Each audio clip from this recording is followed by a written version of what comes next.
이미 새벽에 예배 드리고 예배를 얼마나 많이 드렸어요. 그리고 송 목사님 통해서 또 나눠지는 메시지 또 단장님 나누시고, 그래서 아마도 여러 말씀들로도 굉장히 이미 가득해진 시간이 아니었나 생각이 되어져요.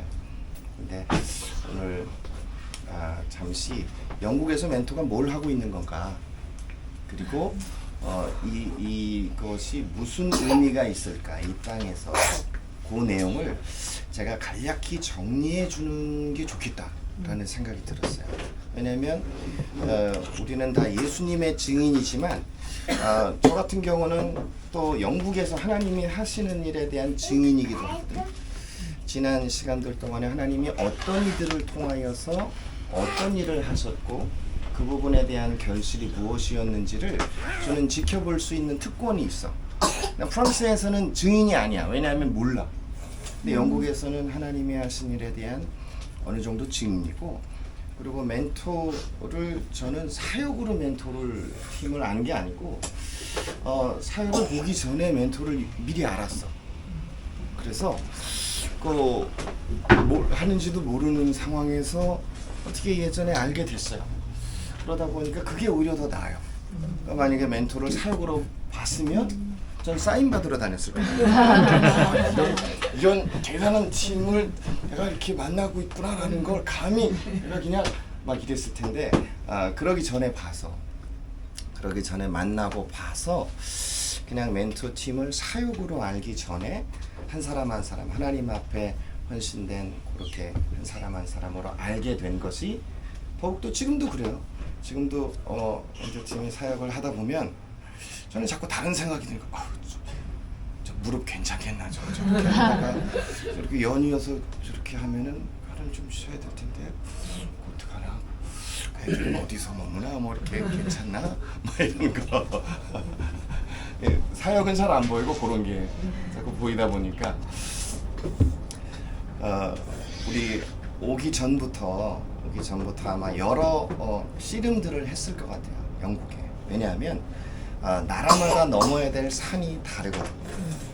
나라마다 붙잡고 있는 악한 영의 견고한 진이 있어.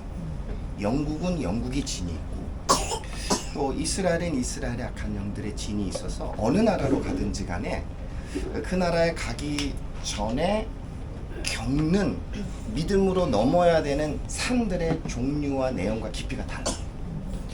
영국 같은 경우는 여러 다른 것이 있었지만 굉장한 권위, 굉장히 권위주의적인 나라이고, 영국은 오래전부터 굉장히 부강한 나라로 알려져 있었어. 그래서 권위에 대한 부분과 재정에 관한 부분, 내가 내세울 수 있는 어떤 작은 권위 하나도 요거를 또 넘어서지 않으면 영국에서의 사역은 이게 잘 안 돼. 그리고 하나는 재정에 대한 부딪힘이, 이 씨름이 굉장히 또 힘든 시간을 또 겪는 것 같아요. 그래서 영국에 오는 팀들도 그렇고 멘토팀도 그렇고 그 부분에 있어서 하나하나 하나님이 정말 또 부수시고 낮추시는 일들을 하셨겠다. 여러분들이 더 약하고 강해서 이래서가 아니라 영국이 그런 나라라서, 그래서 하나님이 굉장히 부수시고 낮추시고 무너뜨리시는 일을 하셨겠다라는 것 예상을 하고 있었거든요. 하나는 재정에 대한 씨름이 이게 정말 아팠겠다, 많이 힘들고 무서웠겠다 싶었어요. 정말 두려웠겠다. 떠난다고 치자, 그럼 돌아와서 어떻게 수습할 것인가에 대한 요 두려움이요. 그래서 요 부분이 굉장히 이게 좀 두렵기도 하고 무섭기도 했겠다. 그럼에도 믿음으로 또 나아가다 보면 또 이게 해결된단 말이에요. 그걸 믿음으로 넘어섰을 때 영국에서의 사역은 이미 승리를 얻고 시작을 한 거예요. 이미 사단이 우리를 넘어뜨리려고 하는 부분을 믿음으로 넘어서서 와버렸기 때문에 승리가 예정된 싸움인 거죠. 그래서 멘토는 시작부터 이미 오기 전에 이미 싸움을 치렀어. 그 싸움을 이미 꺾고 여기를 도착했기 때문에 시작해서부터 사단이 우리를 흔들 수 있는 그런 근거가 별로 없는 거. 멱살을 잡으려니 이걸 이미 다 풀어놨네. 이거 이 삿발을 잡으려니 삿발도 없네. 잡을 데가 없네. 이런 상황으로 되어 있기 때문에 하루하루의 사역의 여정 가운데 열매가 있을 수밖에 없다. 왜냐하면 믿음으로 출발 전에 믿음의 싸움을 치렀고 그 싸움을 믿음으로 또 이겼기 때문에 그런 것 같아요. 이스라엘 같은 경우는 완전히 달라요. 거기 분열이에요. 분열. 미국은 분열이에요. 그래서 오기 전에 팀들이 다 깨져. 떠나고 나서도 팀이 균열이 많이 가. 그래서 이스라엘 사역 후에는 서로가 화해하고 수습하는 일에 있어서 굉장히 시간이 오래 걸리기도 하거든요. 그런데 영국 같은 경우에 이미 믿음의 싸움을 치르고 우리 이기고 온 거예요. 이기고 왔기 때문에 결실할 수밖에 없는 그런 여정을 지금 지나고 있다라고 보고요. 저는 제 마음에 이제 늘 간직하고 있는 말씀 중에 하나가 우리 잘 아는 말씀 마태복음 6장 33절 너희는 먼저 그의 나라와 의를 구하라 그리하면 이 모든 것을 너희에게 더하실 것이다. 이 말씀이 있잖아요. 근데 33절은 아는데 34절을 외우는 사람은 없어. 사실 33절과 34절은 붙어있는 하나의 문장이에요. 근데 34절은 부담스러워. 이해도 안 가. 그래서 33절만 외웁니다. 너희는 먼저 그의 나라와 그의 의를 구하라 그리하면 이 모든 것 너에게 더하시리라. 근데 34절은 그러므로 너희는 내일 일을 염려하지 말라. 내일 일은 내일 염려할 것이요 한날 괴로움은 그날 족하니라. 그러니까 내일 일을 염려하지 말라. 한날 괴로움은 그날에 족하니라. 이해가 안 돼. 그리고 그게 위로도 안 되는 구절이야. 제가 이게 어떻게 한 문단일 수 있을까를 고민했어요. 고민하다가 사실 어느 날 문득 이게 한 문장으로 이어진 거예요. 이어져서 이해가 된 게 뭐냐면 저도 늘 씨름하는 일이고 우리 멘토팀도 지금도 프랑스에 가서도 돌아가서도 우린 이 싸움은 계속해야 되는데 이 구절이 어쩌면 우리의 여정에 있어서 한 걸음 나아갈 수 있도록 도와줄 수 있을 것 같아요. 뭐냐면 내일 일에 대한 염려 때문에 오늘 주님이 우리에게 명하셔서 구해야 할 하나님 나라 구하기를 중단하지 마라. 어제 그렇게 염려하던 오늘을 먹이신 주님이 오늘 그렇게 염려하는 내일을 먹이실 것이 아니냐. 요걸 한 문단으로 본 거죠. 그래서 내일 일을 염려하지 말라. 내일 일은 내일 염려할 것이 한날 괴로움은 그날 족하니라. 내일 먹을 것이 없다는 것 때문에 오늘 주님이 맡기신 하나님 나라 구하는 일을 중단하지 마라. 어제 염려하던 오늘을 먹이신 주님이 오늘 그렇게 염려하던 내일을 먹이실 것이다. 이 똑같은 말씀이 신명기에서는 좀 다른 방식으로 기록이 돼 있어. 그게 뭐냐면 사람이 떡으로만 살 것이 아니라 하나님의 입으로 나오는 모든 말씀으로 살 것이다. 그러니까 이 말씀도 제일 오해되는 말씀 중에 하나예요. 떡과 하나님의 말씀 중에 뭐가 중요하죠? 다 중요한 거예요.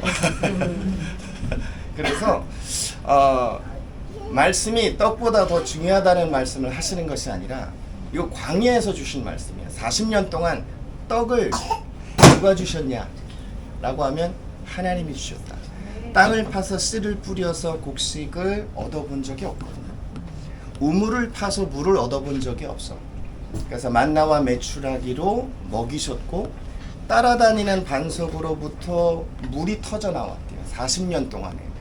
그러면 장정만 60만이면 한 200만 명이 먹을 수 있는 물이라면 이스라엘에 가는 모든 길에 우물이 필요한 게 아니라 강이 흘러야 돼요. 그러면 이스라엘의 40년 동안의 광야 여정 동안에 200만 명이 먹을 수 있는 물이라면 강줄기가 흘러야 되는데요. 따라다니는 반석으로부터 물이 터져 나왔다는 말은 40년 동안 이스라엘의 모든 여정 동안에 가는 곳마다 물이 터져 나와서 강줄기가 항상 이스라엘을 따라다녔다는 얘기예요. 그러면 이 말씀이 이렇게 이해되는 거예요. 하나님이 너에게 명하셨다. 그런데 너희에게는 떡이 없느냐? 그럼 기억하라. 광야 40년에 말씀을 주셨던 하나님이 떡을 주셨던 그 하나님입니다. 떡이 없다는 것 때문에 하나님이 주신 말씀을 포기하지 않아도 괜찮다. 왜냐하면 말씀하신 그 하나님이 이스라엘에게 떡을 주신 똑같은 그 하나님이다. 그래서 광야 40년을 하나님이 말씀만이 아니라 그들에게 떡을 주신 똑같은 하나님이라는 것을 기억하고 말씀하신 하나님, 떡이 없다는 것 때문에 말씀 준행하기를 포기하지 마라. 그럴 때마다 기억하라. 광야 40년 동안에 말씀을 주신 하나님이 떡을 주신 그 하나님인데 그 주님이 지금도 동일하다. 똑같은 말씀이 이어진 게 마태복음 6장 33절 34절에 표현만 조금 달리한 거야. 내일 일에 대한 염려 때문에 오늘 주님이 명하신 일 행하기를 포기하지 마라. 어제 염려하던 오늘을 먹이신 주님이 오늘 염려하던 내일을 또한 먹이실 것이다. 그래서 이 말씀을 통하여서 우리를 그렇게 이끌어 가시는데 예수님의 제자들은 어떻게 사셨을까를 보면 우리가 주기도문을 보면 어느 정도 힌트를 얻어요. 저는 주기도문에서 제일 은혜스러운 구절 하나가 우리에게 일용할 양식을 주옵시고 라는 거예요. 그게 단지 말씀만이 아니에요. 우린 말씀만 먹고 사는 사람이 아니에요. 우린 필요한 게 되게 많아요. 사역을 하려면 정말 많은 것들이 필요하거든요. 그러면은 일용할 양식을 구했다고 하면 예수님의 제자들도 예수님을 따라다녔던 제자들에게도 명하시니까 하루하루 내일 먹을 것이 없는 게 이상한 게 아니에요. 그래서 애초에 날마다 우리에게 기도하라고 가르치실 때에 일용할 양식, 하루하루 먹을 양식을 그날 구하는 것이 이게 가난해서가 아니고요. 저축을 못해서가 아니라 원래 믿는 자들, 예수님의 제자들의 삶의 패턴이었다는 거예요. 그들에게 부끄러움은 한 달 먹을 양식이 없다는 게 아니었어요. 1년 먹을 양식이 없다는 게 부끄러운 게 아니에요. 통장에 잔고가 없다는 게 부끄러움이 아니었었어요. 왜냐하면 이들에게 애초에 주님이 하루하루 일용할 양식을 구하도록 기도를 가르치셨어요. 그러니까 제자들에게 주님이 가르치신 유일한 기도잖아요. 그러니까 일용할 양식을 구하라. 그래서 하루하루 하나님의 인도하심을 구하며 사는 이 삶이 부끄러운 삶이 아니다. 잘못된 삶이 아니라 주님이 애초에 기도를 가르치실 때 날마다 일용할 양식. 너희가 돈이 있어서 사는 것 같냐? 그렇지 않다. 날마다 허락하시는 하나님의 은혜로 사는 것이다. 우리 여러분 그 말씀이 있어요. 솔로몬이 이제는 왕이 되고 성전을 건축하고 궁전을 건축했어. 성전을 건축하고 왕궁을 화려하게 건축했어. 근데 그 밤에 완공식을 하려고 하기 전에 그 밤에 주님이 나타나서 물으신 거예요. 그러니까 내가 하늘을 닫아 비를 내리지 않게 하거나 그리고 무슨 말씀이었죠? 전염병으로 너를 병들게 하거나 땅에 소산을 주지 않거나 할 때 너희가 우리 역대하 7장 14절이었나요?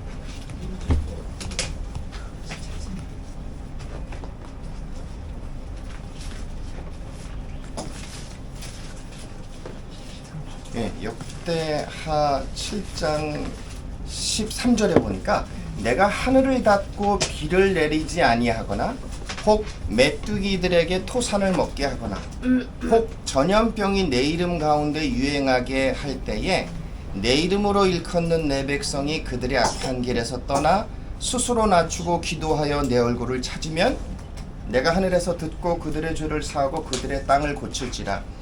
뭐 이 말씀을 아는 말씀인데 우리가 모르는 말씀은 그 전절이었어요. 내 이름으로 일컫는 내 백성이 그들의 악한 죄에서 떠나, 이건 아는데 그 전절은 사실 이게 구절이 제일 잘 알려진 유명한 구절에는 앞뒤 구절을 같이 봐야 돼. 그 전 구절이 뭐냐면 내가 하늘을 닫고 비를 내리지 아니하거나 메뚜기들에게 토산을 먹게 하거나 전염병이 내 백성 가운데 유행하게 할 때에 솔로몬이 모든 권세를 다 가졌지만, 부를 다 가졌지만 딱 못하는 세 가지가 있었어요. 하나는 비를 내리게 못해. 저는 라스팔마스에서 선운 선교를 했었단 말이야. 수산업이 뭐냐면, 수산업이라는 게 배를 준비해, 선원을 준비해, 그 다음에 고기가 잡히면 이걸 유통할 수 있는 시장을 준비해, 그 다음에 이 고기를 잡으면 운반할 수 있는 운반선을 준비해, 또 장거리 또 6개월에서 1년을 배에 나가 있으니까 그들이 생활에 필요한 물이나 이불이나 그런 거를 보급할 수 있는 운반선이 또 필요해. 그래가지고 요 시스템을 구축하는 걸 뭐라고 하느냐, 요걸 수산업이라고 해요.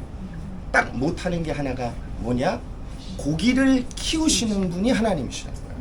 양식의 비율은 아주 적습니다. 수산업은 고기를 만드는 게 아니에요. 수산업은 하나님이 주신 고기를 갖고 잡고 판매하는 일이야. 요게 수산업이에요. 근데 모든 걸 다 해도 구축을 다 해놨어. 유통망을 다 만들어 놨는데 배도 어탐기 2억 원짜리 어탐기를 통해서 물고기가 지나가면 싹 어디로 가는지를 딱 파악할 수 있는 장비를 다 해놨는데 못 잡아. 왜냐? 고기는 못 만들어. 고기는 하나님이 키우신단 말이에요. 수산업은요, 고기를 만드는 게 아니에요. 수산업은 하나님이 허락하시는 고기를 잡고 이걸 파는 일이야. 그게 수산업이에요. 그래서 하늘에 비를 내리지. 농업이 뭐죠? 농업이 농기구를 준비할 수 있고, 농작물을 준비할 수 있고, 땅을 마련할 수 있고, 다 할 수가 있어요. 유통을 다 할 수 있는데 비를 내리게는 못하는 거야. 비가 내리지 않으면 농업은 안 되는 거예요. 수산업, 농업, 어떤 걸 다 말해도 솔로몬이 못하는 건 비를 내리게 못해요. 다 준비했는데 비가 안 내리면 작은 싹 하나 틔우지 못한다. 근데 비를 내리게 하시는 분이 하나님이시다 라고 하는 거예요. 근데 하나님이 비를 주셔서 농작물이 잘 자라났는데요, 그럼 이제 된 거잖아. 근데 딱 추수하려고 가보니까 메뚜기 떼가 와가지고 다 싹 먹어버렸네. 하나님이 비를 내려서 열매를 주셔도 메뚜기 떼로부터 하나님이 내 양식을 지켜주시지 아니하시면 내가 거둘 수 있는 양식은 하나도 없다. 내 땅에서 자라난 내 곡식도요, 메뚜기 떼로부터 하나님이, 솔로몬이 못하는 게 메뚜기 떼를 못 먹는다. 메뚜기 떼요, 지금도 못 먹어요. 지금도 못 먹어. 그래서 메뚜기 떼로부터 내 농작물을 지켜주시는 분이 하나님이시다. 근데 주님 은혜를 베풀어서 내 땅에 비를 내려서 농작물이 자라게 하시고, 메뚜기 떼로부터 지켜주셔서 이제 걷어서 내 밥상에 요리를 해가지고 다 갖다 놓고 먹으려고 했더니 위장병이네. 솔로몬이 못 막는 세 가지가 전염병을 못 막아. 지금 또 전염병을 못 막아. 그래서 아무리 거두었어, 비를 내려서 농작물이 자라고 메뚜기 떼로부터 지켜주셔서 농작물을 거둬서 내 통장에 잔고가 들어왔어. 우리 10억씩은 있잖아. 그래도 하나님이 그걸 전염병으로부터 지켜서 누리게 하시는 은혜를 허락하시 아니면 내가 못 누려요. 정말 못 누려요. 많은 산의 진미가 있어도요, 여러분 뭘 소화를 못 시켜서 못 드시는 분들 굉장히 많아요. 건강 때문에. 그래서 농작물이 자라는 것과 추수하기 전에 메뚜기 떼로부터 지켜주는 것과, 그래서 이것이 내 잔고에 들어왔어, 내 것이 돼도 하나님이 이것을 누리게 하시는 은혜를 허락하시지 아니하시면 아무것도 못 누립니다. 그래서 시작부터 마침까지 모든 것은 누구의 손에 있냐면 하나님의 손에 있다는 걸 솔로몬에게 딱 말씀하신 장면이에요. 이 말씀을 했을 때 솔로몬이 어땠을까? 발발 떨었을 것 같아. 도대체 하나님과 솔로몬이 다른 게 뭐냐? 저런 지혜와 부유함과 또 잘생김까지 있네. 그래가지고 여러 못하는 게 없어. 그래서 왕궁을 짓고 성전을 짓고, 정말 하나님과 솔로몬의 차이가 뭐냐라고 모두가 헷갈려 하고 있을 때 주님이 솔로몬에게 요 말씀을 하십니다. 네가 못하는 거 3가지 알려줄게. 너 비를 내리게 못한다. 메뚜기 때로부터 네 소나 소산 지킬 수 없어. 그리고 전염병으로서 너는 너와 백성을 지킬 수 없다. 시작부터 마침까지 사실은 내 것 같지만 농작물을 얻는 것도 거두는 것도 누리는 것도 하나님의 장중에 있다. 모든 것이 하나님께 속해 있다라는 걸 인정하는 것이 너무 중요하죠. 너무 중요하죠. 그래서 그렇게 말씀을 하신 건데요. 우리 멘토팀의 이번 여정을 보면서도 어쩌면 우리는 그걸 경험하고 있는 거예요. 그래서 저는 여러 팀들을 또 보잖아요. 근데 멘토팀 보면 이렇게 공동체 생활을 하는 팀은 사실 거의 본 적이 없어. 간혹 있어. 1년, 2년, 결혼하기 전까지, 아니면 자녀들이 생기기 전까지, 자녀가 크기 전까지. 이런 경우는 간혹 있는데 대개는 중단이 됩니다. 제가 궁금했어요. 멘토팀은 어디까지 갈까? 언제 중단할까? 언제 흩어질까? 근데 이게 그냥 가는 거예요.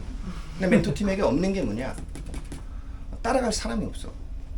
누가 먼저 간 사람을 찾으려니 없네. 그러니까 주변을 돌아봐서 누가 한 길을 보면 그대로 하면 좋은데 이 샘플이 안 나오는 거야. 왜냐하면 이런 팀들의 특징이 뭐냐라고 하면 부르심의 차이예요. 부르심의 멘토의 부르심은 뭐냐면 누가 가던 길을 가는 게 아니라 길을 내는 사람들이야. 없는 길을 만드는 사람이고 닫힌 문을 여는 사람이야. 길을 내는 팀들이 하는 일은 뭐냐? 남들은 열린 길을 어떻게 갈 거냐, 사이클을 타고 갈 거냐, 자동차를 타고 갈 거냐, 빨리 갈 거냐, 늦게 갈 거냐 이렇게 말하고 있을 때 여기는 계속 나무 자르고 있어. 나무 자르고 야, 돌이 막혀 있어? 돌 해야 되고 돌이 커 이거 뚫어야 돼. 뚫으려면 턴을 만들고 있고 이게 사역이라는 것 자체가요. 그냥 멘토가 예배하고 춤으로 노래하고 표현하고 하는 이게 전부가 아니고요. 이제 그 일이 이루어지기 위한 작업이 굉장히 많아. 그래서 밤낮 우리가 정말 이 춤으로 예배하는 팀이 맞나? 아니면 이게 노가다 팀인가? 이런. 왜냐면 우리 스스로 있는 집에 렌트비 내고 들어가는 게 아니라 집도 만드네. 여기는 보니까 컨테이너 가져다가 컨테이너 가져다가 사는 사람들을 가끔 보는데 컨테이너 공동체는 본 적이 없어. 근데 거기서 아이들까지 난데 살아? 근데 부모만이 사역이 아니라 아이들도 사역을 같이 할 뿐만 아니라 같이 한 팀을 이루어서 하나의 작품이 나와? 라고 하는 건 본 적이 없단 말이야. 그래서 하나하나의 사역 자체가 이제 길을 만드는 사역들의 특징은 다른 팀들에 비해서 하나님이 굉장히 특별한 페이버, 은혜를 주십니다. 이들에게 더 강한 체력과 은혜와 인도하심을 마음 지키는 은혜, 특별한 은혜를 허락하시지 않으면 이거 감당 못하거든요. 굉장히 무너지고 쓰러질 수 있는 요소가 너무 많은데 그걸 감당할 수 있는 이유는 이걸 감당할 수 있는 남들이 경험하지 못하는 특별한 은혜들이 날마다 공급되지 않으면 이거 하루도 못 버티는 거예요. 한 주간을 버틴다는 건 말도 안 되고요. 한 달은 있을 수 없는 일이고 1년은 상상도 안 되는 일이에요. 근데 이것이 이루어지는 건 우리가 남다른 뭐가 있어서가 아니라 하나님이 이를 감당, 이 부르심을 맡긴 이들에게 허락하시는 특별한 은혜와 페이버가 있기 때문입니다. 그래서 하는 일이 달라. 그런데 멘토가 이래저래 나무를 자르고 땅을 깎고 해가지고 길을 만드는 일을 한단 말이에요. 닫힌 문을 여는 일을 하고 없는 길을 만드는 일을 하다 보니까 앞에 따라갈 사람이 없어. 항상 하나님 앞에 묻는 것 외에는 다른 대안이 없는 거예요. 우리를 든든히 서포트해 줄 사람이 우리의 신뢰할 대상이 아니라는 건 때때로 계속해서 알려주시는 거야.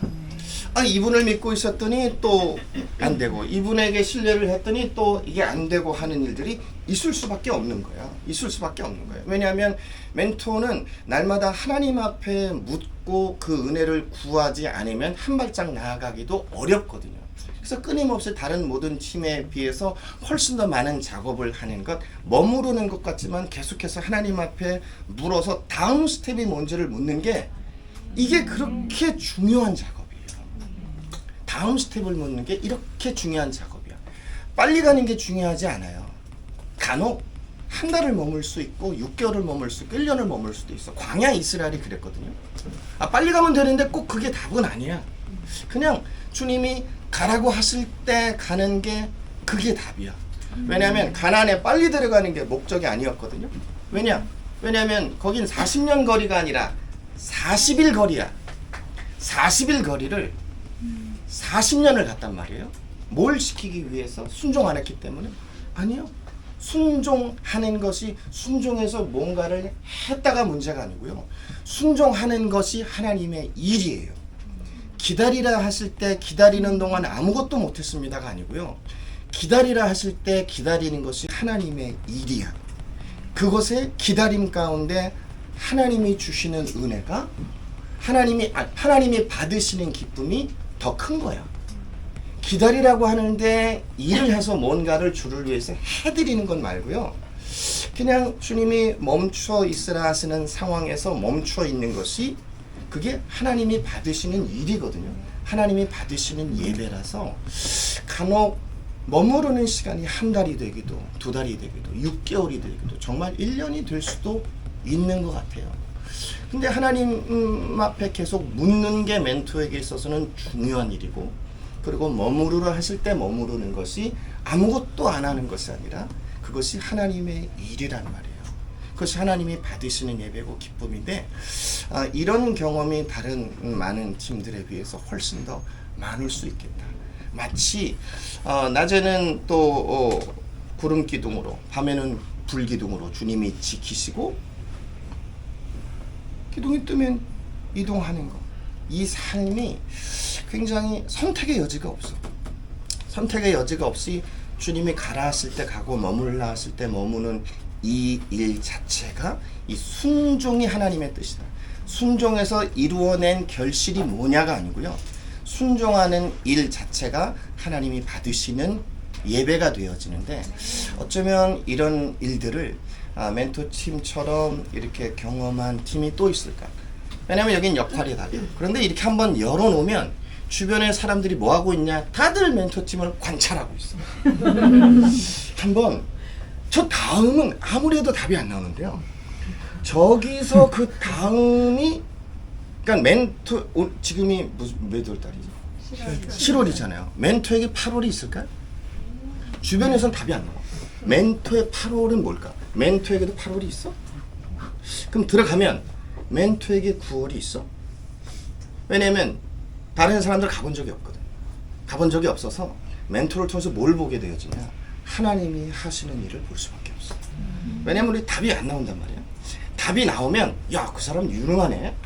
야, 저 사람들 좀 괜찮네. 라고 그러면 끝이야. 약간의 자랑만 남기고 나머지 되어지는데, 근데 다른 대안이 없단 말이에요. 그런데도 하나님이 움직여 일하시는 거 보면, 영국에 왔어? 그 컨테이너 그 팀? 아이들 다 데리고 영국에서 프랑스? 또 여기서 또 같이 가정이 있는데 따로 숙소가 따로 있는 게 아니라 이렇게? 남자 여자 이거? 근데 거기에 애들도 있어? 이게 가능해? 가능하지 않죠. 가능하지 않아서 다 안 합니다. 포기하고 중단해요. 사역은 어느 정도 훈련이 되고 연습이 되어지면 멘토가 하는 사역에 어느 정도는 비슷하게 할 수 있어. 그런데 멘토가 지나는 이 환경에서 이루어지는 사역이다라고 하면 그건 안 돼. 중국의 많은 선교사님들이 예전에 한국에서는 다 선교는 중국 선교였어. 중국으로 선교를 갔는데 거기서 내가 평생을 하나님 앞에 드리겠습니다라고 갔다가 1년 안에 70%가 돌아옵니다. 돌아오는 이유가 뭐냐? 복음을 전하다가 강한 핍박과 부딪힌 게 아니라 화장실이 지저분한 거야. 내가 주를 위해서 목숨을 견디겠는데, 목숨은 바칠 수 있는데 이 문짝도 없는 화장실에서 그냥 앉아있으면 앉아있는 동안에 계속해서 벌레가 물고 있는 화장실에서 앉아있으면 앞에 개도 한 마리 지나가고 애기도 한 마리 지나가는 것 같고 앞에 두 사람도 한 번 지나간 것 같고 이 환경에서 사역은 안 되는 거야. 내가 주를 위해서 목숨은 바칠 수 있다니까. 목숨은 바치는데 그 화장실을 사용하면서 그 위생 상태에서 사역이 안 돼서요. 정말 중국 선교를 위해서 굉장히 오래 헌신하고 준비했던 사람, 얼마나 기도하고 눈물로 파송하고 내 인생은 주님의 것입니다. 주를 위해서 내 목숨은 내놓을 수 있는데 그 화장실이 간다는 거예요. 실제예요. 그래서 돌아오는 거야. 그게 70%였어요. 문제가 뭐냐? 화장실이요. 화장실 문제. 그때 뭐 이거 아니었거든요. 지금 이거 아니 우리 집도 아직 이건데 여기 이거죠. 여기 버튼 누르고 이렇게 안 된단 말이야. 그런데 예를 들면 그 환경이 중요한 거예요. 사역이 근데 멘토를 통해서 하나님이 이루어내시는 사역은 이미 어쩌면 지금 머물러 있는 환경 가운데 준비되어지고 훈련되어지고 하나님 앞에 다듬어진 팀이 아니면 감당할 수 없는 사역이 멘토팀을 통하여 이루어지는 거라 이 사역을 통하여 나타나는 그 결실과 권위가 달라. 하나님의 일하심의 정도와 깊이와 내용이 영향력이 달라. 똑같은 춤을 추고 똑같은 노래를 한다고 해서 결과가 같은 것이 아니에요. 하나님 앞에 이렇게 준비되어지고 드려진 팀이기에 하나님이 친히 일하심의 영향력이 다르단 말이에요. 전도지를 100만 장 주면 뭐 할 거야? 그럼 한 영혼이 돌아오나요? 전도지를 읽는 사람의 마음에 이것이 하나님의 말씀이라는 걸 성령께서 그 마음을 터치하여 열어주시지 아니하시면 100만 장의 전도지를 돌려봐야 돌아오는 영혼은 없다. 복음의 내용이 중요한 게 아니에요. 그 내용을 하나님이 이것이 하나님의 말씀이다. 너를 향한 나의 말이라고 하는 걸 성령께서 확증해 주시지 않으면 안 되는데 그러면 성령께서 일하시게 하는 동력이 뭐에 있냐라고 하면 우리의 믿음의 순종에 있다. 그래서 전도지보다 중요한 것이 전도자란 말이에요. 어떤 전도자를 통하여 이루어지는 일이냐. 역 앞에 가면 우리 서울의 역 앞에 가면 우리 전단지 놀리시는 아주머니들이 굉장히 많아. 그래서 그러면은 이런 거는 어떨까요? 전단지 돌리는 우리 좀 아주머니들은 한 10분을 고용하는 거야. 왜냐면 우리 전도팀을 구성하기 어려우니까 그 전도지를 맡기는 거야. 그래서 하루에 요만큼 전도지를 역마다 요 전단지 돌리는 아주머니들을 10분을 고용을 해서 돌리는 거 이런 건 어떨까요? 학원들은 다 그렇게 하잖아. 그럼에도 하나님이 일하시는 건 하나님의 은혜예요. 그럼에도 일하시는 건 정말 하나님의 은혜이지만 하나님이 일하시는 방법은 전도자가 중요하다. 복음을 향한 열망과 간구와 그 삶을 내어드린 전도자를 통하여서 받아지는 전도지는 하나님의 일하시는 역사하실 수 있는 굉장한 통로가 되어져. 그래서 사람들이 전도지를 받는 사람들이 전도지를 받는 게 아니고요. 전도지를 나누는 사람들의 얼굴을 봅니다. 그들의 마음을 봐요. 그들의 모습을 통하여서 하나님이 이미 말씀하시는 바가 아주 큽니다. 멘토가 하는 몸짓을 보는 게 아니고요. 그들의 모습을 봐요. 그들의 모습을 통하여 흘러나오는 주님이 우리를 통하여 뿜어내시는 그 향기가 무엇이냐에 따라서 우리의 몸짓의 열매와 결과가 달라진다라고 하면 우리가 많이 준비하는 어떤 것보다도 하나님이 우리의 모습을 중심을 받으시고 기뻐하시는 것이 더 크다.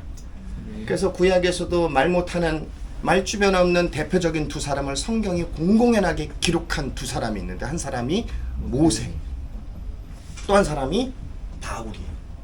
말에는 쫄아다. 글에는 그렇지 않다. 그래서 바울에게는 설교보다도 글을 쓰게 하셨잖아.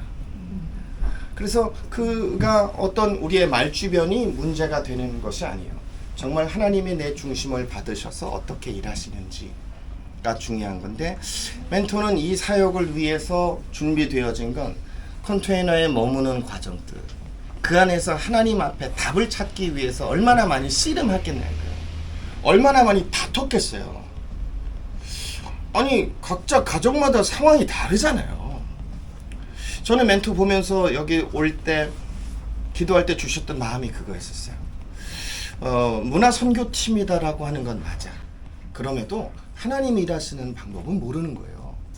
이 안에서 저는 한 사람의 정치인이 자꾸 보이는 거야. 한 사람의 교육자가 보이는 거야. 강단에 서서 가르치는 이가 보이고요. 한 사람의 글 쓰는 이가 보이는 거예요. 어쩌면 우리의 삶에 있어서 앞으로 하나님이 우리의 자녀들을 어떻게 인도하실까? 계속해서 우리가 사역하는 모습은 5년 후에도 10년 후에도 이 모습일까라고 하면 그렇지 않을 수 있다.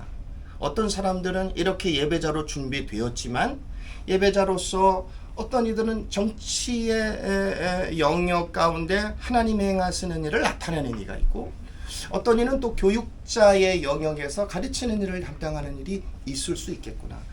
이 안에서 하나님이 우리에게 같이 춤을 추고 이 환경 가운데서 또 어깨에서 뛰어놀고 지내고 다른 아이들과는 전혀 다른 환경 가운데서 지내는 그 상황 속에서만 가능한 우리 사람들이 준비되고 있는데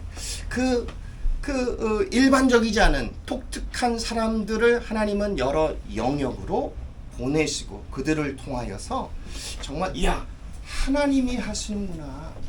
그가 뛰어난 게 아니라 정말 그를 통하여서 하나님이 하신다. 세상이 멘토를 통해서 멘토를 보면 결실은 작은 거고요. 세상이 우리를 통해서 주님을 만나고 주의 음성을 듣고 주의 사랑과 생명을 경험한다면 사람이 나를 통하여 예수님을 보고 듣고 만날 수 있다면 내가 세상에서 누릴 수 있는 최고의 영예가 되는 거잖아요. 최고의 영예. 세상이 나를 통해서 주님을 봤다는 거예요. 설마 나를 통하여 하나님의 사랑을 경험할 때 그건 우리가 세상에서 얻을 수 있는 최고의 영예예요. 나 박사가 됐습니다. 내가 변호사가 됐습니다. 의사가 됐습니다. 라는 것보다 나를 통하여 주님을 만났다는 거야. 어떻게 나 같은 것을 통해서 주님을 보고 듣고 나하고 주님을 어떻게 견질 수가 있겠냔 말이야.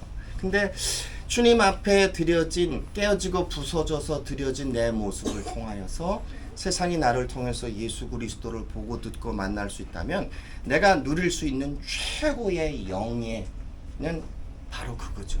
바로 그거죠. 여러분 영국에서 와서 하는 일 중에 전 멘토 생각하면 할 말이 많아가지고 지금 그러니까 빨리 이제 마무리를 할게요. 왜냐하면 너무 자꾸 보이는 게 많아. 여기 보면은 이게 보이는 게 전부가 아니야. 이거 밖에서 춤추는 게 전부가 아니라 그 이전에 이들은 길이 달라. 시작이 달랐고 부르심이 다르고 처음부터 이들의 과정이 너무 다른 거예요. 전 여러 팀들을 봐요. 그런데 여기는 희한한 팀이란 말이에요. 전 이런 팀을 본 적이 없어요. 그래서 자꾸 세상에 다른 문화사역팀, 선교팀, 목회자, 선교사들이 다 관찰을 해요. 쟤는 뭐냐 도대체. 그래서 이 일을 통하여서 저게 되네. 이 일을 통하여 비로소 이런 영향력이 나타나네. 멘토가 길을 낸다는 건 무슨 말이냐면요. 멘토가 가는 여정은 나무 자르고 돌 치우고 하는 여정이었는데요. 멘토가 길을 가고 나면 멘토가 갔던 길을 돌 자르고 나무 자르고 길 낼 필요도 없이 그냥 무더기로 따라오는 일이라는 거예요. 그게 열매입니다. 멘토와 같은 팀들이 우수수 쏟아져 나오는 게 멘토의 열매야. 거리에서 여러분 몇 명이 전도되어지고 한 영혼이 돌아오고 하는 건 너무 귀한 일이에요. 그런데 그것과 함께 동일하게 귀한 일이 뭐냐면 멘토가 열어놓은 길에 이제는 많은 이들이 이제는 자식들 데리고 사역을 하기 시작하네. 이제는 공동체에 대한 갈망을 갖고 일을 준비하기 시작하네. 자존심 때문에 말은 안 해도 그러고 있단 말이야. 그러고 나서 지켜보다 보니까 둘이 같이 팀을 만들어가지고 그 일을 시작하고 있네. 이게 나이가 이렇게 술이 되어져도 또 같이 여전히 하고 얘기 되는 거야. 우리 한 팀 한국에 있는 단체도 춤으로 사역을 하는데 분리됐어. 청소년 팀하고 우리 청년 팀하고 또 같이 안 해. 못해. 이게 안 돼. 그리고 그 작년 팀은 또 안 돼. 그래가지고 이 셋이 단체가 셋으로 나눠졌어. 같이 하는 게 현실적으로 안 되는 거예요. 그래서 다 나눠졌어. 어른 팀이 하나의 선교단체로 하고 이 티네이저 팀이 우선은 이제 따로 티네이저 팀은 다른 단체 이름으로 됐어. 또 중간에 또 청년 사역팀은 다른 단체가 됐어. 세 팀으로 됐어.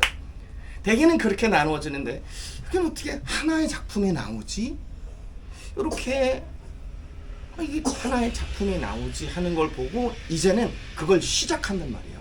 시도해 본단 말이에요. 그래서 멘토가 지나간 길에 남기는 흔적이 뭐냐라고 하면 멘토와 같은 팀들이 이제 모판들이 이제 씨가 쫙 뿌려지는 거야. 그래서 곳곳에서 그 일이 한번 지나가잖아요.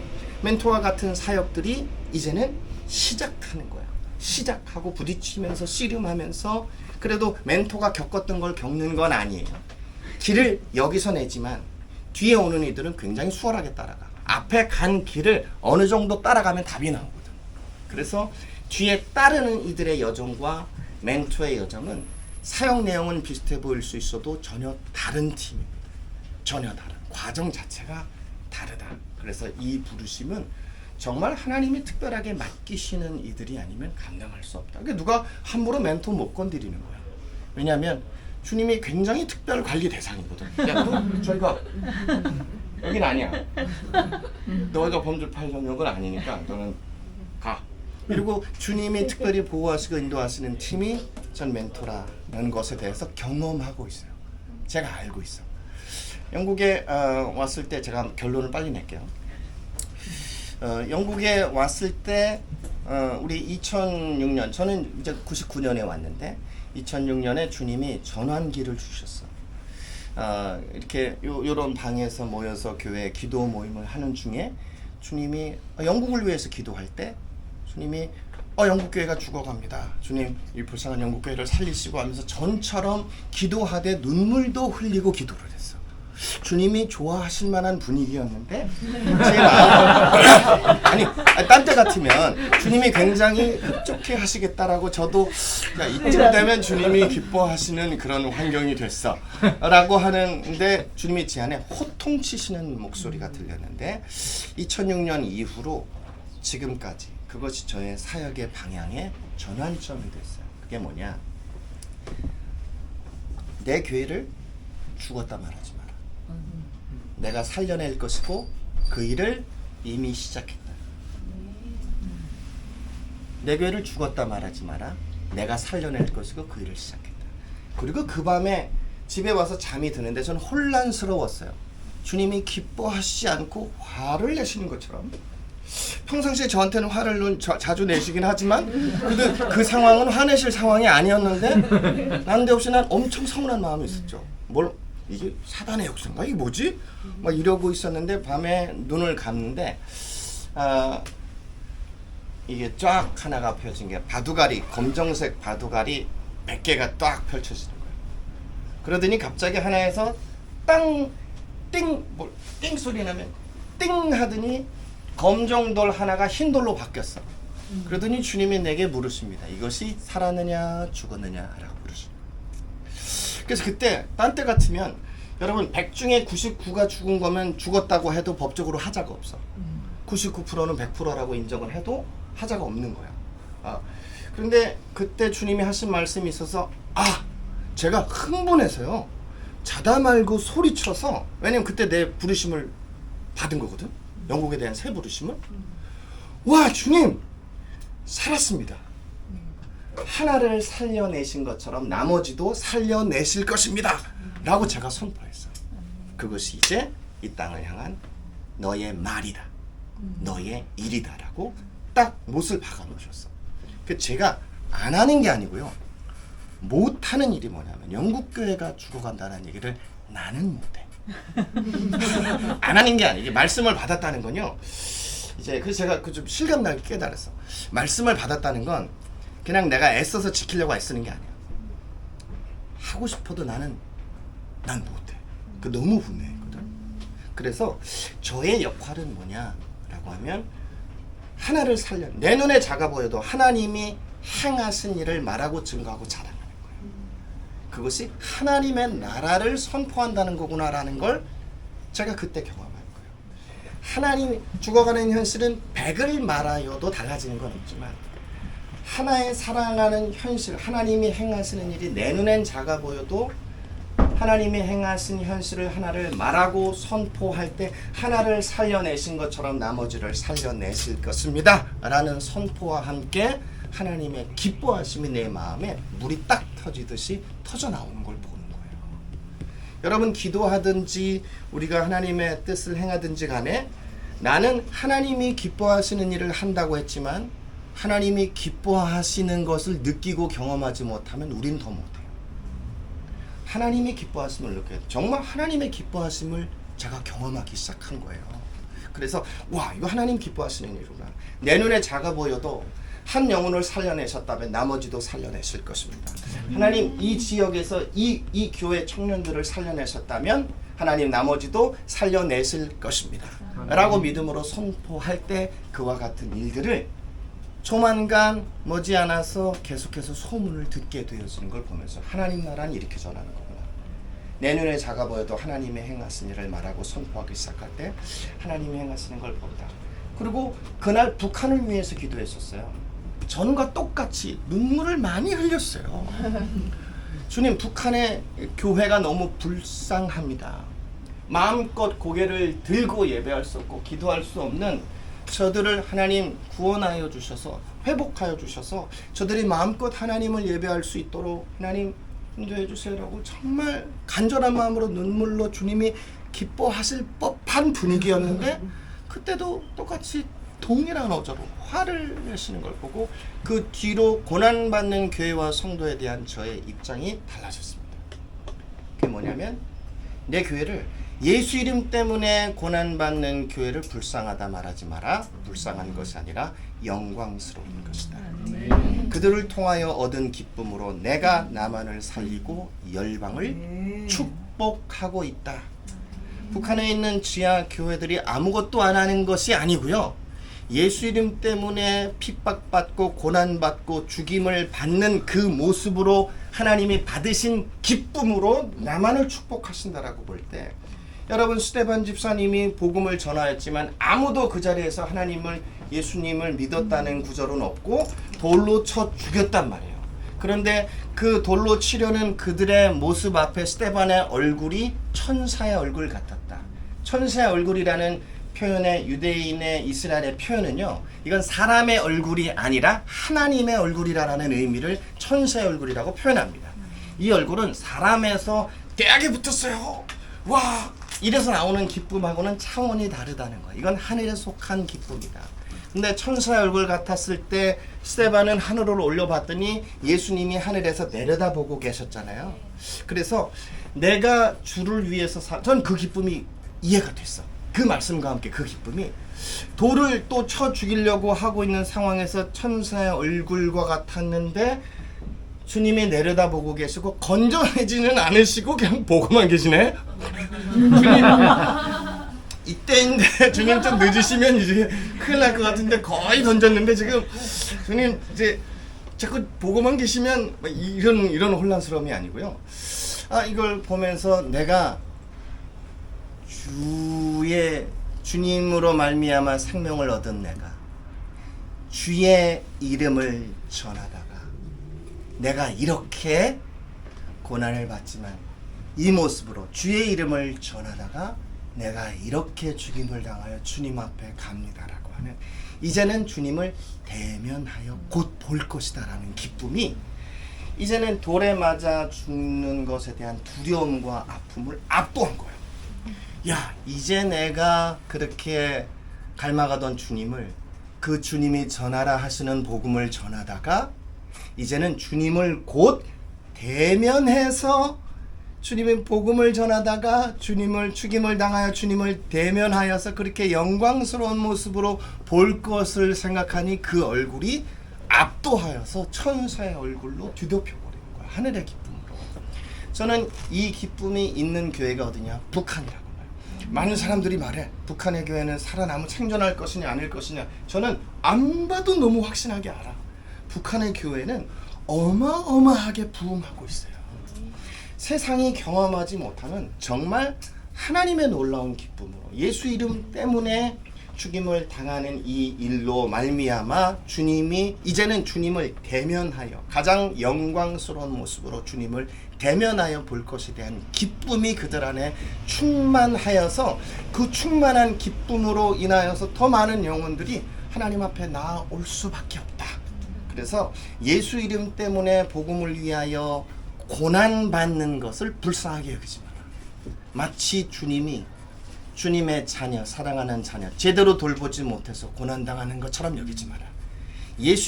우리가 긍휼의 마음을 가지고 사랑으로 같이 서고 돌보고 기도하고 협력하여서 같이 이거 불쌍한 거 아니라 영광스러운 거예요. 하나님이 기뻐하시는 것이고 이 모습을 통하여 얻은 기쁨으로 주님이 영혼을 구원하시는 거예요. 스데반을 통하여 얻은 기쁨으로 이방에 있는 유대인에게도 복음이 증거되어지는 놀라운 역사. 흩어졌기 때문에 도망치다 흩어졌기 때문에 생명을 얻은 것이 아니에요. 복음은 누가 전했기 때문에 구원을 받는 것이 아니고요. 하나님이 기뻐하셔야 돼요. 하나님이 열어주셔야 된다니까요. 전도지의 숫자에 대한 것이 아니라 하나님이 기뻐하셔야 돼요. 근데 주님이 그 모습을 기뻐하십니다. 우리를 기뻐하시는 요소들이 있단 말이에요. 여러 상황과 환경에도 불구하고 주님 믿음으로 나아간다라고 할 때 그 기쁨이 하나님 앞에 드려졌을 때 오늘 하나님의 구원이 있을 수밖에 없다. 하나님이 영혼들을 구원하실 수밖에 없다. 왜냐하면 하나님이 우리를 이미 기뻐하셨습니다. 그래서 스데반을 통하여 기쁨을 얻으신 예수 이름 때문에 당한 고난, 다른 이들보다 어떤 영역에 있어서는 더 아프고 힘들고 더 많은 대가를 치러야 하는 이들이 있어요. 그런데 그 모습 때문에 그 모습을 통하여 얻으신 기쁨으로 주님이 더 큰 은혜와 생명을 많은 이들에게 허락하실 수 있었던 거예요. 그래서 손해되지 않아요. 주님이 정확히 계수하십니다. 모든 이의 헌신이 달라요. 모든 영역에 있어서 모든 이의 하나님 앞에 드려지는 마음과 중심의 정도가 달라요. 그런데 우리는 이해하지 못해요. 다윗이 사울 앞에서 골리앗과 싸우러 나갔을 때 뭐라고 했어요? 사자와 싸우고 곰과 싸워서 내가 이겼습니다. 그래서 저 개 같은 저런 이 골리앗을 하나님이 멸하시지 않겠느냐라고 나오는 거야. 근데 그 말이 무슨 말이냐면 자기에게 맡긴 양을 지키기 위해서 사자와 싸워서 움켜간 양을 끄집어내고 곰과 싸워서 목숨을 걸고 싸웠지만 아비도 몰랐고 형들도 몰랐다. 그런데 하나님은 아셨어요. 사자와 싸우고 곰과 싸워서 그에게 맡겨진 어린 양을 지켜내기 위해서 그렇게 눈물 흘리고 피 흘려 싸웠지만 아비도 모르고 형들도 몰랐어. 그런데 주님은 아시고 기름을 누구에게 부으시냐? 그에게 기름을 부어서 이스라엘의 왕으로 세우십니다. 우리가 같은 환경에 있지만 우리는 서로를 제대로 돌아볼 수가 없어요. 서로의 상황을 제대로 알 수가 없어. 환경을 알 수가 없어. 누가 알아주지 못해요. 우리가 서로를 알면 얼마나 알겠어요. 돌보면 얼마나 돌보겠어요. 정말 하나님이 알아주시고 돌봐주셔야 되잖아요. 그런데 주님은 우리 서로가 알지 못하는 상황과 더 아픈 것이 있고 더 힘들 것이 있고 더 상처난 것이 있는 건 맞아. 그럼에도 하나님은 그거 하나하나를 정확히 아시고 그에게 기름을 부어서 왕으로 세우신다. 그래서 멘토의 사역을 통해서 빛나게 하시는 건, 그들을 통해서 주의 향기와 역사를 나타내시는 건 우리 멘토를 통하여서 하나님 앞에 깨어지고 부서지는 모습 가운데, 드려진 모습 가운데 하나님이 기뻐하셔서입니다. 우리의 동작이 전보다는 조금 더 나아져서라기보다 하나님이 기뻐하셔서 그래요. 그걸 받으신 거야. 그 아픔을, 힘겨움을 받으셨어. 이 버그 또 그거 주님이 받으시는 거야. 그 상황에서도 그거를 받으시는 거야. 그리고 하나님은 기뻐하시는 거예요. 기뻐하시고 또 정확하게 치유하실 겁니다. 정확하게, 야 정말 거짓말처럼 교주님은 깨끗게 하셨네 라고 하는 걸 경험하게 하실 거예요. 아무튼 사실은 영국에 대한 걸 나누려고 했는데 영국은 아직 시작은 못했는데요. 결론을 여기서 낼게요. 여기까지. 저는 멘토 보면 멘토에 대한 할 말이 너무 너무 막 순서대로 짝짝 나오는데 이야 어떻게 이런 사람들이 다 있냐 막 이런 생각을 하고 내가 감격을 해. 저 계속 관찰하거든. 멘토의 모습을 새벽에 아침에 찬양하는 모습을 봐요. 야 우리 재현 간사 찬양할 때 또 이 모습이네. 이 모습인데 굉장히 또 많은 청년들 또 청소년들 또 이런 찬양에 있어서 이런 은혜가 흐르네. 또 우리 윤성 간사 찬양할 때는 또 이런 모습이네. 이런 은혜가 흐르네. 또 앞에서 이제 하다가 이 문어인가요? 이렇게 부르고 하잖아요. 제가 관찰해요. 야, 이 아이를 통해서도 이런 모습입니다. 그런데 이 과정을 만들어내기 위해서 지나온 여정이 너무 무겁게 느껴집니다. 그래서 보기에는 가벼운데 과정은 얼마나 많은 눈물이 있었을까. 그 눈물을 주님이 받으시고 기뻐하셨기에 오늘 누구를 통해서도 이런 결실을 저는 본 적이 없는 것 같아요. 이런 열매를 본 적이 없는 것 같고 이런 영향력을 본 적이 없는 것 같아요. 그리고 멘토의 여정을 아닌 것 같아도요 다 지켜보고 있습니다. 관찰하고 있다. 다음엔 우리가 저거 한다. 우리도 저렇게 한번 간다라고 뒤따르는 이들이 멘토의 열매입니다. 문을 열어두셨기에 더 많은 이들이 이 땅으로 모여질 겁니다. 제가 잠시 기도하겠습니다. 주님, 한 사람 한 사람을 이렇게 귀하게 또 준비시켜 주시고 사용하여 주셔서 이 은혜와 결실을 고스란히 영국 땅이 누리게 하신 은혜에 감사합니다. 작은 눈물 하나 주님 잊지 않으시고 기억하시고 기뻐하시고 하나님 그것에 값을 매겨 30배, 60배, 100배로 결실케 하여 주셔서 많은 영혼들이 구원받게 하시고 하나님 영벌의 자리에서 영생의 자리로 하나님 돌아오게 하시고 많은 어린아이들도 주님을 아는 것만이 아니라 주님을 사랑하는 것만이 아니라 주님을 위하여 자신을 내어드리는 일들을 보게 하여 주셔서 하나님 우리의 어린 시절이 어떻게 하나님 앞에 드려야 되는지에 대한 하나님 그림을 이 땅에 보여주셨습니다. 하나님 부모와 자녀가 하나님 어떻게 한 주님을 섬기고 한 팀을 이루어 하나님을 경외하는지를 하나님 단지 상상하지도 못했던 일들을 보게 하시고 경험하게 하시고 그로 말미암은 열매들을 또한 누리게 하신 은혜를 이 땅에 남기셨는데 그 모든 은혜에 감사합니다. 아멘. 하나님 아이들을 찾아볼 수 없고 젊은이들의 마음이 하나님 BTS와 블랙핑크를 좋아하지만 그들이 또한 예배 자리에 서지는 않는데 하나님 그렇게 또한 예배자들의 모습을 통하여 이들이 나아갈 길을 보여주신 은혜에 감사합니다. 부모와 자녀가 함께 하나님 한 주님을 섬기되 단지 한 발 내딛는 것이 아니라 온 삶을 함께 내어드리는 인생이 무엇인지를 보게 하시고 경험하게 하시고 누리게 하셔서 단지 스쳐 지나간 것이 아니라 그 결실에 씨를 뿌려서 이것이 싹이 나게 하시고 줄기가 자라 결실하게 하실 하나님 주님이심을 믿습니다. 놀라운 일들을 주님이 이번에도 행하셨습니다. 이 일을 위하여서 하나님 내 안에 내가 아니요 예수께서 사심을 믿고 하나님 나를 통하여 주님이 말씀하시옵소서라고 기도했고 하나님 나를 통하여 주님 친히 행하여 일하시고 하나님 나를 통하여 주님을 보고 듣고 누리고 주의 생명과 사랑을 하나님 이들이 함께 누리게 하옵소서라고 믿음으로 눈물로 간구했던 모든 것들을 응답하시되 30배로 60배로 100배로 결실케 하신 주님 감사와 영광을 돌려드립니다. 또한 하나님 우리의 마음을 새롭게 하시고 몸을 새롭게 하시고 우리의 영혼을 새롭게 하여 주셔서 이 시간 이후의 여정 동안 날마다 허락하시는 하나님의 은혜가 아니면 하나님 감당할 수 없음을 고백합니다. 이전에 하던 걸 이어가는 것이 아니라 하나님 오늘 새롭게 허락하시는 은혜와 기름 부음과 인도하심으로 비로소 우리는 오늘의 여정을 감당할 것이고, 하나님 내일 또 하나님 아침마다 새로운 주의 은혜와 사랑과 새롭게 하심과 공급하시는 은혜로 우리는 내일을 또한 살아갈 것입니다.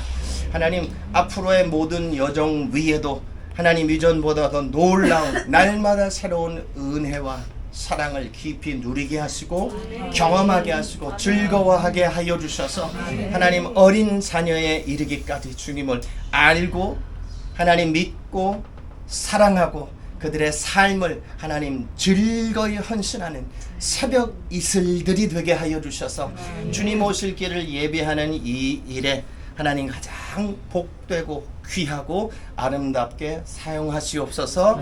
나사렛 예수 그리스도의 이름으로 명하노니 몸의 모든 질병들, 바이러스들, 트러블들 사라질지어다. 예수 그리스도의 피를 바르고 덮습니다. 머리끝에서 발끝까지 치유의 기름 부음으로 충만할지어다. 주의 영으로 하나님 사로잡으시옵소서. 하나님 뼈와 관절과 근육과 마디마다 하나님께서 창조하신 하나님 새 것으로 바꾸시고 치료하시고 부드럽게 하여 주셔서 하나님 하루하루의 여정에 부족함이 없도록 인도하시옵소서. 뼈와 마디는 예수 그리스도의 이름으로 명하노니 샘을 얻을지어다. 손상된 관절들 하나님 연고를 허락하여 주시고 연골의 모든 영역들마다 상처나고 손상된 것들 이 시간 예수 그리스도의 이름으로 깨끗함을 얻을지어다. 새 힘을 얻을지어다. 예수의 영으로 충만케 하여 주셔서 하나님 마음을 새롭게 하실 때 몸을 함께 새롭게 하시는 하나님 서로의 관계를 더욱더 이전보다 더 하나님 온전케 하나 되게 하시는 은혜가 하나님 이날 더욱더 넘칠 것입니다. 예수 그리스도의 뜻이 이루어졌음을 선포합니다. 주의 나라가 임하였음을 선포합니다. 예수 이름으로 주의 치유가 임하였음을 선포합니다. 치유는 완치되어질 때까지 이 밤까지 계속 되어질지어다. 주님 높임을 받으시옵소서. 예수님의 이름으로 기도합니다. 아멘.